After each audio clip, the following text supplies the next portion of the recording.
स्वागत है आप सभी का फिर से एक नए वीडियो में। दोस्तों, इस वीडियो में हम बात करेंगे टीचिंग एप्टीट्यूड के बारे में, जो कि शिक्षण शास्त्र के रूप में भी जाना जाता है। यह विषय एक ऐसा विषय है जो कि आप किसी भी शिक्षक लाइन का परीक्षा देने जा रहे हैं या उसकी तैयारी कर रहे हैं, कह सकते हैं कि टेट जो होता है, टीचर एलिजिबिलिटी टेस्ट, या बीएड इंट्रांस की तैयारी आप कर रहे हैं, बीएड इंट्रांस में बैठने जा रहे हैं, तो उसमें यह जो सब्जेक्ट होता है यह काफ़ी अहम भूमिका निभाता है और आपको इसी विषय के ऊपर ज़्यादा फोकस करना चाहिए, क्योंकि और सब विषय तो सब पढ़ ही रहे हैं, लेकिन ये विषय थोड़ा नया विषय हो जाता है। तो हम इसी विषय के ऊपर इस वीडियो में बात करेंगे, तो आप लोग वीडियो में लास्ट तक बने रहेंगे जो भी इससे रिलेटेड परीक्षा की तैयारी कर रहे हैं। आपके लिए यह वीडियो काफ़ी महत्वपूर्ण होगा। तो हम चलेंगे सीधे प्रश्न की तरफ। उससे पहले एक रिक्वेस्ट है कि वीडियो को लास्ट तक ज़रूर देखिएगा, आधा अधूरा नहीं देखिएगा, क्योंकि आधा अधूरा देखने से आपका ही नुकसान होने वाला है। तो पूरा वीडियो देखने के बाद वीडियो अगर अच्छा लगे तो लाइक कर दीजिएगा और चैनल को सब्सक्राइब अवश्य कर लीजिएगा, ताकि इसी तरह का वीडियो आपको और भी मिलता रहे। तो चलिए हम बिना देर किए हुए अपनी बात को स्टार्ट करते हैं। और पहला प्रश्न आपको दिख रहा होगा, शिक्षण के क्रम में आने वाली समस्याओं को हल करने का दायित्व किसका होता है? आप जो टीचिंग करवाते हैं बच्चों को, उसमें बहुत सारे प्रॉब्लम क्रिएट होते हैं, तो उसकी जो जिम्मेवारी है किसकी है और किसकी होनी चाहिए, ये आपसे पूछा जा रहा है। तो स्वाभाविक है कि आप शिक्षक हैं और टीचिंग का जितना भी प्रॉब्लम आएगा उन सभी को आपको दूर करना है। इसलिए यह जो जिम्मेवारी बनती है, इसको सॉल्विंग करने का जो रिस्पॉन्सिबिलिटी बनता है वो टीचर के ऊपर बनता है। तो आपका आंसर ऑप्शन सी हो जाएगा। आइए नेक्स्ट क्वेश्चन की तरफ। और नेक्स्ट क्वेश्चन है, पाठ्यक्रम निर्माण में किसको मुख्य रूप से ध्यान में रखना चाहिए? देखिए, पाठ्यक्रम जो आप करिकुलम जो तैयार कीजिएगा, उसमें किस बात को ध्यान रखना ज़रूरी है, ये आपसे पूछा जा रहा है। इंग्लिश वाले, अपना इंग्लिश मीडियम वाले जो होंगे वो यहाँ देख सकते हैं। ये वीडियो जो है बाइलिंगुअल है, हिंदी इंग्लिश दोनों में है। तो पाठ्यक्रम निर्माण में किस को मुख्य रूप से ध्यान में रखना चाहिए, किस बात को? तो शिक्षा के उद्देश्य। देखिए, एजुकेशन ऑब्जेक्टिव्स, बिल्कुल इसका ध्यान रखना चाहिए। समाज, देश, विश्व में हो रही परिवर्तन, जो चेंजिंग हो रहा है, उसको भी आपको ध्यान में रखना होगा। और छात्रों की आवश्यकता, क्षमता एवं रुचि, छात्र की क्या कैपेसिटी है, छात्र किस बात में इंटरेस्ट ले रहे हैं, और जो है छात्र का इंटरेस्ट, एबिलिटी और छात्र की आवश्यकता क्या है, ये सारी बात आपको ध्यान में रखना होगा। यानी कि तीनों ऑप्शन आपको ध्यान रखना होगा पाठ्यक्रम निर्माण करते वक्त। तो आपका आंसर हो जाएगा उपरोक्त सभी, यानी ऑल ऑफ द एबव हो जाएगा, यानी ऑप्शन डी हो जाएगा। नेक्स्ट क्वेश्चन की तरफ चलते हैं। और नेक्स्ट क्वेश्चन आपका है, शिक्षक की योग्यता एवं आचरण का सबसे अच्छा मूल्यांकन करते हैं? तो शिक्षक की योग्यता एवं आचरण का सबसे अच्छा मूल्यांकन कौन करता है?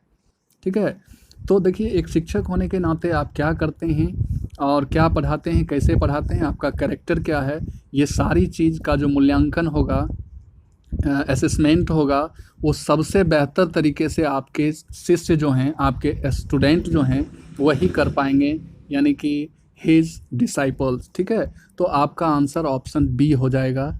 नेक्स्ट क्वेश्चन की बात करें तो नेक्स्ट क्वेश्चन है, अध्यापक मुख्य रूप से किसके प्रति जवाबदेह होता है?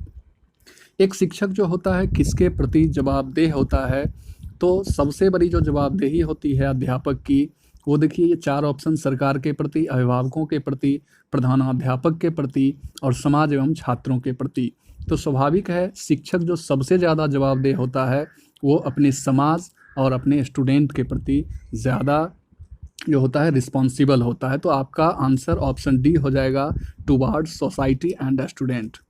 नेक्स्ट क्वेश्चन की बात करें तो नेक्स्ट क्वेश्चन आपका है, शिक्षक की कार्यक्षमता को बढ़ाया जा सकता है? किसी भी शिक्षक की जो इफिशियंसी है वो इन्हेंस कैसे किया जा सकता है? इन्हेंस मतलब होता है इम्प्रूव करना, यानी कि बढ़ाना। तो उसको बढ़ाने के लिए क्या करना होगा? तो ये चार ऑप्शन आपको दिए हुए हैं। इसमें सबसे जो सटीक आंसर होगा, उचित प्रशिक्षण, यानी कि शिक्षक को ट्रेनिंग देना चाहिए, अच्छी ट्रेनिंग देनी चाहिए, और अध्यापक के कार्यों की सराहना करनी चाहिए। और अध्यापक अगर अच्छे काम कर रहे हैं तो उनकी सराहना करनी चाहिए, ताकि उनमें मोटिवेशन पैदा हो। तो ऑप्शन डी यानी घ आपका सही आंसर होगा। नेक्स्ट क्वेश्चन की बात करें तो नेक्स्ट क्वेश्चन है किस प्रकार का कक्ष नेतृत्व सबसे उत्तम माना जाता है। तो सबसे जो उत्तम नेतृत्व माना जाएगा आपका, वो माना जाएगा अगर आप अपने वर्ग कक्ष को लोकतांत्रिक तरीके से चला रहे हैं, यानी डेमोक्रेटिक सिस्टम से अगर आप अपने क्लासरूम को लीडरशिप कर रहे हैं, तो वो सबसे महत्वपूर्ण और सबसे उत्तम माना जाएगा। तो ऑप्शन बी आपका सही आंसर हो जाएगा। नेक्स्ट क्वेश्चन की बात करें तो नेक्स्ट क्वेश्चन है जॉन ड्यूवी के अनुसार शिक्षा क्या है।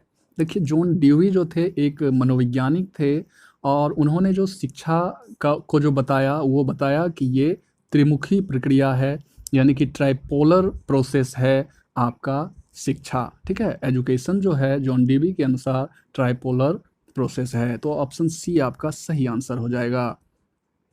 शिक्षा के संकुचित अर्थ का संबंध, देखिए शिक्षा का जो संकुचित अर्थ यानी कि नैरो मीनिंग जो होता है, वो किससे रिलेटेड है, किससे संबंधित है, ये आपसे पूछा गया है। तो शिक्षा के संकुचित अर्थ का संबंध होता है आपके विद्यालय से, यानी कि स्कूल से। तो ऑप्शन बी आपका सही आंसर हो जाएगा। नेक्स्ट क्वेश्चन की बात करें तो नेक्स्ट क्वेश्चन है प्रभावी संप्रेषण संभव हो सकता है। Effective communication is possible. तो इफेक्टिव जो कम्युनिकेशन होता है वो कैसे संभव होगा, तो तभी संभव होगा जो आपको सुनने वाले श्रोता हैं उनके स्तर, उनके लेवल को आप जान पाएंगे। ऐसा नहीं होगा आप संप्रेषण कर रहे हैं और जो आपके श्रोता हैं उनसे ज़्यादा या उनसे कम अगर आप बोलेंगे और कुछ भी उनको जानकारी देंगे तो उनके समझ में नहीं आएगा। तो इसलिए आपको ये जानना ज़रूरी है कि आपके श्रोता का लेवल क्या है, तभी आपका जो कम्युनिकेशन है वो इफ़ेक्टिव हो पाएगा। तो आपका ऑप्शन ए सही आंसर होगा। नेक्स्ट क्वेश्चन की बात करें तो नेक्स्ट क्वेश्चन है आपके अध्यापन करते समय यदि कोई छात्र आपकी त्रुटियों की ओर संकेत करता है, जब आप टीचिंग कर रहे हों उस समय कोई स्टूडेंट आपके त्रुटि यानी कि एरर पॉइंट को पकड़ता है, तो आपकी क्या प्रतिक्रिया होगी, ये आपसे पूछी जा रही है। तो आप अपना पढ़ाई जारी रखेंगे, लेकिन अगले क्लास में जब आप आएंगे तो अच्छी तरह से प्रिपरेशन करके, क्योंकि आपसे त्रुटि हो गई है, और आप ऐसा तैयारी करके आइए जो आपसे त्रुटि ना हो अगले क्लास में। तो इस तरह से आपका ऑप्शन घ यानी कि ऑप्शन डी जो है आपका सही आंसर हो जाएगा। Will to school next day with well preparation. Next question की बात करें तो नेक्स्ट क्वेश्चन है अनुशासन भंग करने वाले छात्रों को दिया गया दंड ऐसा होना चाहिए। अब बहुत सारे स्टूडेंट जो होंगे उदंड होंगे, अनुशासनहीन होंगे आपके वर्ग में, तो आप उन्हें कैसा सज़ा देंगे, ये आपसे पूछा जा रहा है। तो उनको ऐसा सज़ा नहीं देना है कि दूसरे छात्र भी भय के कारण कोई छात्र अनुशासन भंग ना करे। अब इतना सज़ा दे दीजिए कि लोग भय से एकदम भय में रहें, ऐसा नहीं करना है। वह छात्र हमेशा उसकी याद करके कांप जाएगा। कठोर दंड नहीं देना है। दंड देखिए ऐसा देना है कि दंड पाने वाले छात्र, जो भी अनुशासनहीन छात्र हैं, वो अपने आप में इतना ही दंड दीजिए कि वो अपने आप में सुधार कर लें। तो आपका आंसर हो जाएगा option C, student who get punished should improve himself, अपने आप में सुधार कर सके, बस इतना सजा दीजिए, ज़्यादा नहीं दीजिए। नेक्स्ट क्वेश्चन की बात करेंगे तो छात्रों के चरित्र निर्माण में सबसे महत्वपूर्ण भूमिका किसकी होती है। स्वाभाविक है कि छात्र के चरित्र निर्माण में सबसे जो महत्वपूर्ण भूमिका होगी वो किसकी होगी, तो शिक्षक की होनी चाहिए, यानी कि स्वयं शिक्षक का आदर्श चरित्र, यानी कि आप एक शिक्षक हैं और आपका चरित्र अच्छा है तो आपके जो छात्र होंगे, आपके स्टूडेंट होंगे, स्वयं अच्छे हो जाएंगे। ठीक है, तो आपको अपना चरित्र सुधारना है। तो ऑप्शन ख यानी कि आइडियल कैरेक्टर ऑफ टीचर्स, यही आपका सही आंसर हो जाएगा। नेक्स्ट क्वेश्चन की बात करें तो निम्नलिखित में से कौन सी विधि वास्तविक अनुभवों को प्रदान करने के दृष्टिकोण से उत्तम है। तो वास्तविक अनुभवों को प्रदान करने के दृष्टिकोण से उत्तम जो विधि है वो आपको प्रोजेक्ट विधि हो जाएगी, क्योंकि प्रोजेक्ट विधि में क्या है कि आप सब कुछ उनके जो वास्तविक जीवन से जो रिलेटेड है उसको आप प्रोजेक्ट के माध्यम से दिखाते हैं, तो यह विधि सर्वोत्तम विधि मानी जाती है, यानी कि प्रोजेक्ट मेथड, यानी कि ऑप्शन बी। नेक्स्ट क्वेश्चन की बात करें तो नेक्स्ट क्वेश्चन है ऑपरेशन ब्लैक बोर्ड नामक कार्यक्रम का संबंध। देखिए, ऑपरेशन ब्लैक बोर्ड जो एक योजना था उसका संबंध, जो इस कार्यक्रम का जो संबंध था वो आपको प्राथमिक विद्यालय से रिलेटेड था, तो आपका हो जाएगा प्राइमरी स्कूल। ठीक है, नेक्स्ट क्वेश्चन की तरफ चलते हैं। सीखने का मुख्य तत्व क्या है? देखिए, सीखने का सबसे जो मुख्य तत्व है वो क्या है? सीखने की इच्छा। बिल्कुल, सीखने की इच्छा होगी तभी तो आप लर्निंग कर पाइएगा ना। अनुकूल परिवेश होना चाहिए, परिवेश भी अनुकूल होना चाहिए, क्योंकि आपका फेवरेबल इन्वायरमेंट होगा तभी आप सीख पाएंगे, और आप में मोटिवेशन भी होना चाहिए तभी आप सीख पाएंगे। यानी कि तीनों के तीनों जो ऑप्शन दिए हुए हैं वो मुख्य तत्व हैं लर्निंग करने के, इसलिए आपका जो ऑप्शन होगा उपरोक्त सभी हो जाएगा। नेक्स्ट क्वेश्चन की बात करें तो प्रेरणा छात्र में रुचि उत्पन्न करने की कला है। ठीक है, प्रेरणा जो है, मोटिवेशन जो है, वो छात्र में इंटरेस्ट पैदा करता है, और इंटरेस्ट पैदा करने की जो कला है ये किन्होंने कहा था? तो ये कहना था थॉमसन साहब का। ठीक है, ये आपका क नंबर सही आंसर हो जाएगा, थॉमसन। वो नेक्स्ट क्वेश्चन आपका है, यथार्थवादी शिक्षक के अनुसार शिक्षण अधिगम रणनीति की शिक्षण रणनीति की कौन सी संगति उपयुक्त मानी जाती है?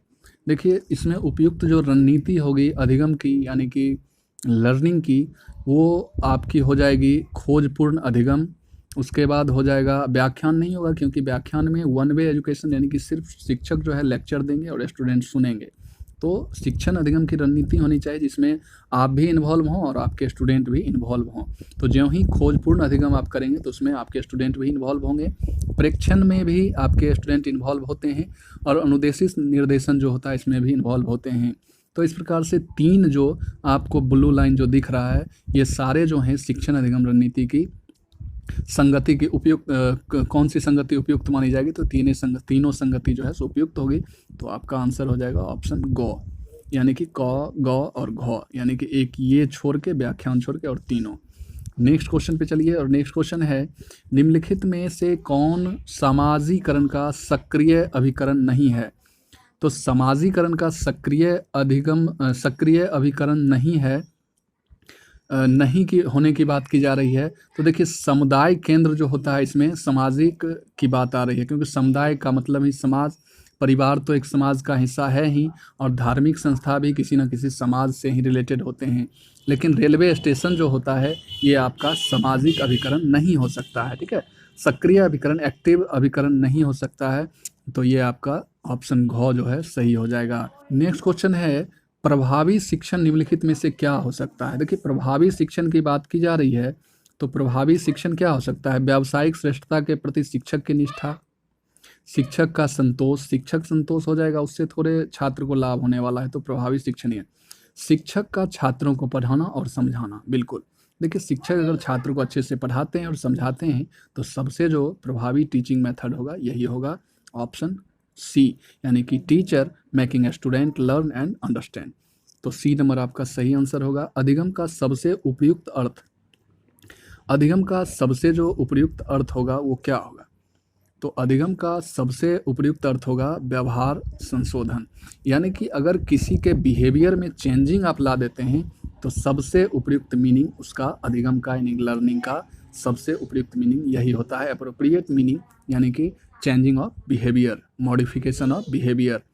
ठीक है, तो आपका ऑप्शन बी सही आंसर हो जाएगा। स्वामी विवेकानंद के अनुसार शिक्षा का सर्वाधिक महत्वपूर्ण उद्देश्य की बात की जा रही है, तो स्वामी विवेकानंद ने जो शिक्षा का सर्वाधिक महत्वपूर्ण उद्देश्य बताया था वो था आपका ऑप्शन गो, यानी कि जीवन के अंतर्निहित पूर्णता के विकास की अभिव्यक्ति।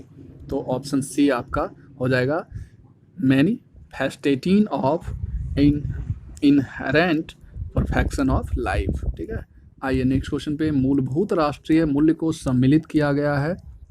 तो ये जो किया गया है आपको संविधान की प्रस्तावना में सम्मिलित किया गया है, मूलभूत राष्ट्रीय मूल्यों को सम्मिलित किया गया है प्रीम्बल ऑफ कॉन्स्टिट्यूशन। ठीक है, ऑप्शन ए। आइए next question, the life divine पुस्तक के किसके द्वारा लिखी गई? तो लाइफ डिवाइन पुस्तक जो था अरविंद घोष के, यानी अरविंदो घोष, यानी ऑप्शन सी आपका सही आंसर हो जाएगा। नेक्स्ट क्वेश्चन जो है, बेटी बचाओ बेटी पढ़ाओ कार्यक्रम आरंभ हुआ। देखिए, बेटी बचाओ बेटी पढ़ाओ कार्यक्रम सबसे पहले हरियाणा में आरंभ हुआ था, पानीपत में, और यह जो आरंभ हुआ था आपको 22 जनवरी 2015 में आरंभ हुआ था, जो कि आपको ऑप्शन में कहीं नहीं दिया हुआ है। तो आप इसको याद रखिएगा कि 22 जनवरी 2015 को बेटी बचाओ बेटी पढ़ाओ कार्यक्रम आरंभ हुआ था, तो इसमें ऑप्शन नहीं दिया हुआ है। ठीक है, आइए नेक्स्ट क्वेश्चन पे, और नेक्स्ट क्वेश्चन है, निम्नलिखित में से कौन सा सामाजिक परिवर्तन के एजेंसी हैं? सामाजिक परिवर्तन के एजेंसी कौन कौन से हो सकते हैं? तो इसमें से देखिए आपको 2 ही ऑप्शन दिखेंगे जो सामाजिक परिवर्तन के एजेंसी हो सकते हैं, सेना और राष्ट्रीय आपदा तो बिल्कुल नहीं होगा। परिवार और विद्यालय आपके सामाजिक परिवर्तन के एजेंसी होंगे। तो आपका ऑप्शन जो है ऑप्शन ए यानी फर्स्ट एंड सेकंड आंसर हो जाएगा। किंडरगार्टन शब्द, देखिए किंडरगार्टन शब्द का अर्थ क्या होता है? तो किंडरगार्टन जो शब्द का अर्थ होता है ये आपको फ्रॉबेल के द्वारा दिया गया था और इसका अर्थ होता है बच्चों के खेल का मैदान, ना कि बच्चे का स्कूल, बच्चे का घर मार दीजिएगा, ठीक है, बच्चों के खेल का मैदान। क्वेश्चन है पाठ्यचर्या विकास के तकनीकी मॉडल का आधार। तो तकनीकी पाठ्यचर्या जब आप तैयार करेंगे तो उसका जो टेक्निकल मॉडल जो होगा उसमें आपको विषय वस्तु ध्यान रखने होंगे।